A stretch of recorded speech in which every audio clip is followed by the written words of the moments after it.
وہ کہ جس کے ہاتھ میں بادشاہی ہے بڑی برکت والا ہے اور وہ ہر چیز پر قادر ہے. اسی نے موت اور زندگی کو پیدا کیا تاکہ تمہاری آزمائش کرے کہ تم میں کون اچھے کام کرتا ہے، اور وہ زبردست ہے، بخشنے والا ہے. اسی نے 7 آسمان اوپر تلے بنائے. اے دیکھنے والے، کیا تو رحمان کی تخلیق میں کچھ نقص دیکھتا ہے؟ ذرا آنکھ اٹھا کر دیکھ، بھلا تجھ کو آسمان میں کوئی شگاف نظر آتا ہے؟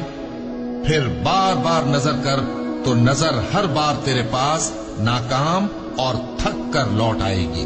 اور ہم نے قریب کے آسمان کو تاروں کے چراغوں سے زینت دی اور ان کو شیطانوں کے مارنے کا آلہ بنایا، اور ان کے لیے دہکتی آگ کا عذاب تیار کر رکھا ہے.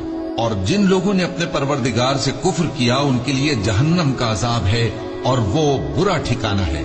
جب وہ اس میں ڈالے جائیں گے تو اس کا چیخنا چلانا سنیں گے، اور وہ جوش مار رہی ہوگی گویا مارے جوش کے پھٹ پڑے گی.